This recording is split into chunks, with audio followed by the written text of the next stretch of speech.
Samantala mga kababayan, tinawag naman na Madam President ng isang reporter, si BP Inday Sara Duterte mga kababayan. Naku po, tila na-excite lang ata no, yung isang reporter mga kababayan.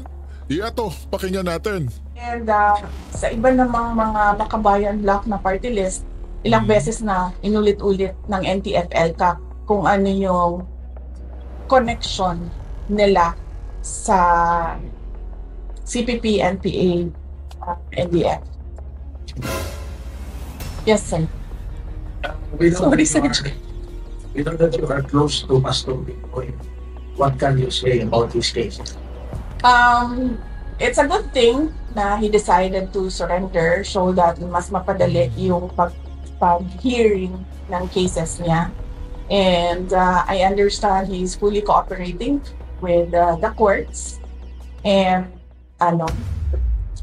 sana ay matapos na i-resolve na yung kanyang mga kaso. Kung meron man siyang kailangan panagutan, then panagutan niya. Kung inosente man siya, then mapalaya na siya. One last word. Madam President, Ponce Espino Muradyo, Bacolod. Vice President pala. Sorry, parang nagmamadali ako, excited din. So, Mr. President ng tawag. Yung trabaho na ngayon, nag-iisa ka na, compare mo na mayroong unity pa kayo ng administration ni President BBM. So, saan yung mas ganda na magtrabaho yung mag-isa or mayroong kasama?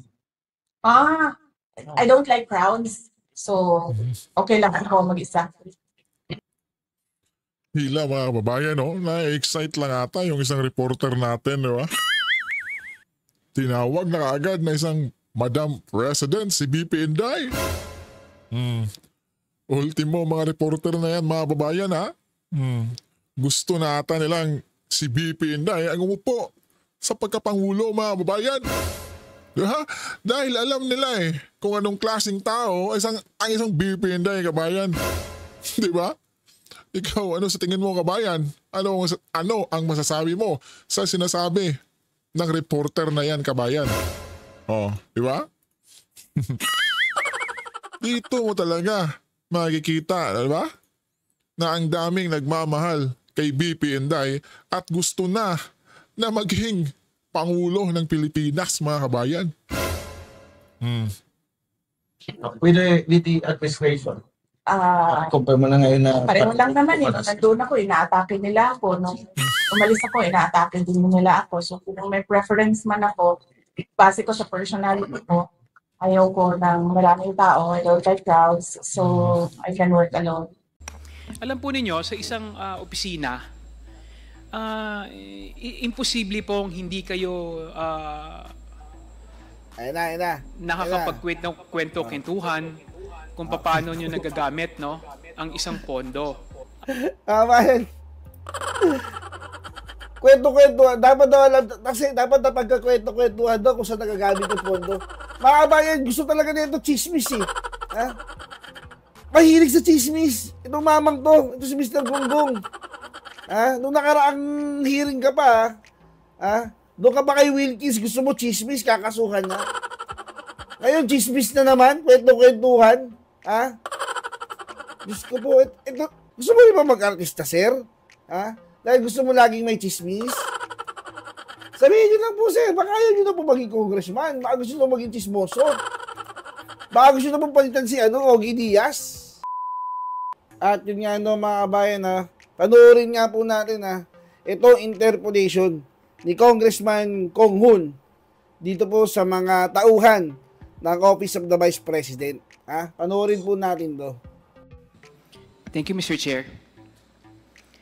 Mr. Chair, gusto ko pong i-direct ang aking katanungan kay Ginoong Jerome Pinedo. Good afternoon, Mr. Chair. Good afternoon po. Bilang eksperto po sa budget and planning, budget preparation, familiar po kayo sa estimation at forecasting ng mga budget. Kumbaga, i-request mo yung budget, nagre-request ka ng budget na kaya mong i-utilize, tama po ba? That's correct, Mr. Chair. So, pag nag-request ka ng budget for 1 year, kaya mong siguraduhin na ito kayang-kaya mong i-utilize ng isang taon? Should be, Mr. Chair. Okay.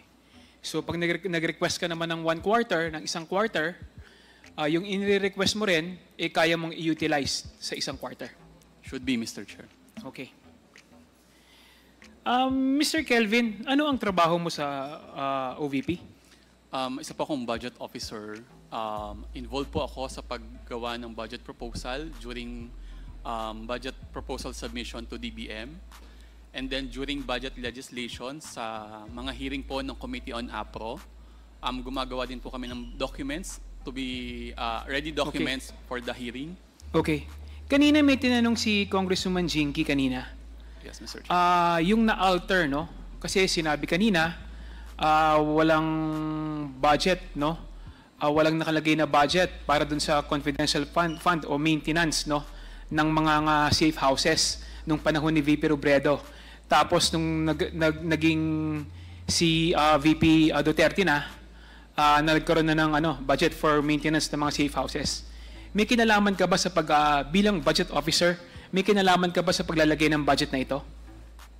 Specifically for safe houses, wala po, Mr. Chair. Di ba sa'yo dumadaan lahat, lalong-lalo na pag mga request ng mga budget? Siyempre may kinalaman ka sa paglalagay ng menu, pagdagdag ng menu, no? Sa budget nito. That's correct, Mr. Chair. But in general sense po yung naging nakalagay sa letter as confidential expenses or confidential fund, wala pong breakdown na merong maintenance of safe houses. So yung nakalagay sa budget ng OVP na nakalagay doon is maintenance for safe houses. Wala kang kinalaman dito? Hindi ikaw ang naglagay dito sa inyong budget proposal? Yes, at the time of submission of request, wala pong ganong specific na expense type or need, sir. So paano to nailagay sa budget ng OVP kung hindi dumaan sa inyo? Yung maintenance ng mga safe houses? Sir, Mr. Chair, the maintenance of safe houses is part of the confidential expenses. Yung umbrella term na confidential expense po, yung naging part ng letter. However, doon sa letter, hindi na po nakaspecify ano po yung mga menu or items under confidential expenses na paggagamitan ng confidential fund. Sino ang naglagay ng menu na ito? I have no knowledge po, Mr. Chair. Okay. Mr. Kevin, no, responsibility niyo din sa bilang budget officer na mag-flag down, no, ng mga deficiencies or flaws pag meron kayo nakikita sa budget implementation ng OVP, tama po ba? That's correct, Mr. Chair. Sa paggastos ng mga pondong natanggap din ng OVP? That's correct, Mr. Chair.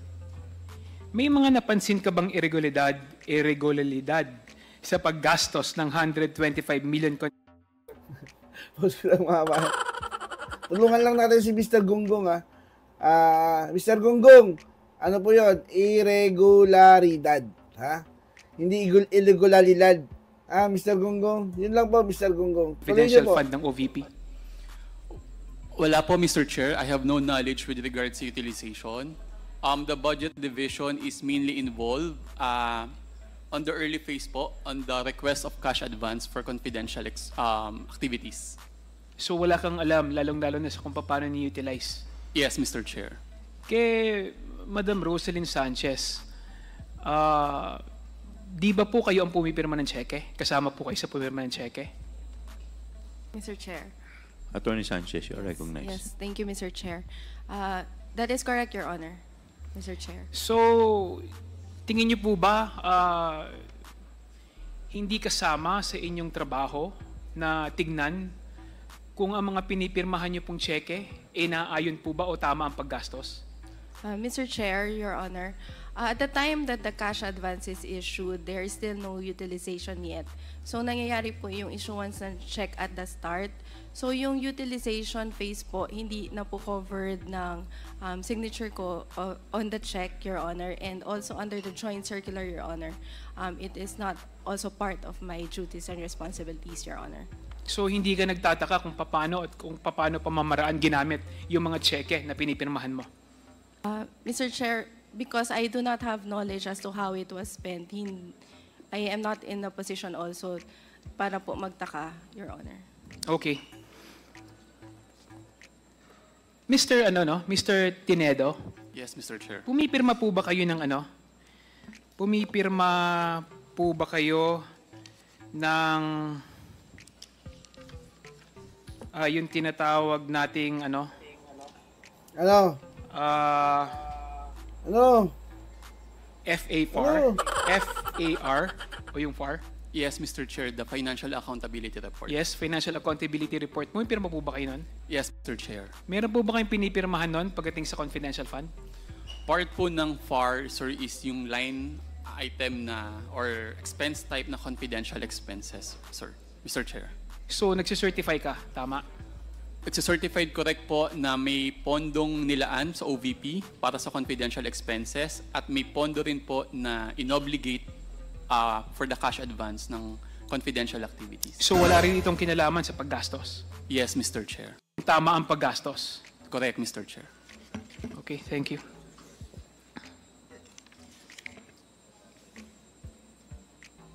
Napansin ko din, Mr. Tinedo, na hindi kayo nakapag-disburse ng confidential fund ang OVP noong fourth quarter of 2023. Tama po ba?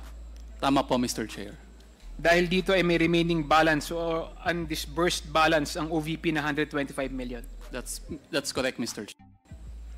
Mr. Tinedo, kung tama ang budget planning at forecasting na isinasagawa ninyo para sa 2023 budget ng OVP, meron kayong inalat na 500 million na confidential fund for the entire year or 125 million each quarter. Hindi ba kailangan ng Office of the Vice President ang pondo na ito para sa fourth quarter? Based po dun sa aming report, wala na pong sinubmit na request for cash advance for fourth quarter. So hindi na po namin na-utilize or na-obligate yung remaining 125 million for fiscal year 2023 last quarter. Hindi ka ba nagtataka kung bakit first, second, and third quarter may request na confidential fund ang OVP sa kanyang paggastos? Bayan Itong si Congressman Gonggong pansinin niyo po yung linya ng mga pagtatanong niya. Laging hindi ka ba nagtataka? Laging may ganun mga kabayan, di ba? Hindi ka ba nagtataka? Ba't may ganyan? Ngayon, pag sinabi mo ko, aatakihin ka niyan mga kabayan. O, ba't anong ginawa mo? Ba't hindi mo ginawa to? Hindi mo ginawa yan? Pansinin niyo mga kabayan, yung linya ng pagtatanong niya, pinapalabas po siya talaga mga kabayan na mayroong anomalya doon sa disbursement ng budget ng OVP. Halatang may script na po talaga sila mga kabayan napalabasin po dyan sa Kamara de Representante na mayroong pong ginagawang anomalya ang Vice President Inday Sara. Dapat po kayo neutral lang kayo dapat nasa gitna lang po kayo. Mr. Gonggong. Dapat yung pagtatanong niyo po, neutral. Hindi yung nagbibigay ka na ng nagbibigay ka na ng konklusyon. Na sa tingin mo, mayroong ginagawang anomalya si Vice President Inday Sara. Hindi po yan yun, Mr. Congressman Gonggong. Lalong-lalo na para sa mga warehouse and safe houses. Pero pagdating ng fourth quarter, bigla itong nawala at hindi na ginamit ng OVP ang kanyang budget for confidential fund. Hindi ba nakakapagtaka yun? Nakakapagtaka po, pero during the reporting po namin internal, binabanggit po namin periodically na may remaining pa na 125 million na available for the last quarter. Bakit ka nagtaka? There is a program budget na po for the entire year. So, and yung 125 million is for the last quarter of 2023, significant siya na pwedeng maka-apekto sa budget utilization status or rate ng OVP. Hence, kailangan ko pong i-report na may available pa. Hindi ka ba nagtaka dahil kawawa naman yung Diba, man? Diba? Sabi sa'yo, ngayon, nagtaka. Ngayon, anong ginawa mo? Diba? Yung atake niya itong Mr. Gonggong na to. Obvious na Puro lang, ba't di ka ba nagtaka? Hindi ka ba nagtaka? Nasa mga safe houses and warehouses ninyo, sa mga binibigyan nyo ng allowance ng mga intelligence officers, at hindi ka ba nagtaka para doon? At that time, Mr. Chair, wala po akong idea or knowledge ano ginagamit yung confidential expenses except those items na nakalagay sa joint circular.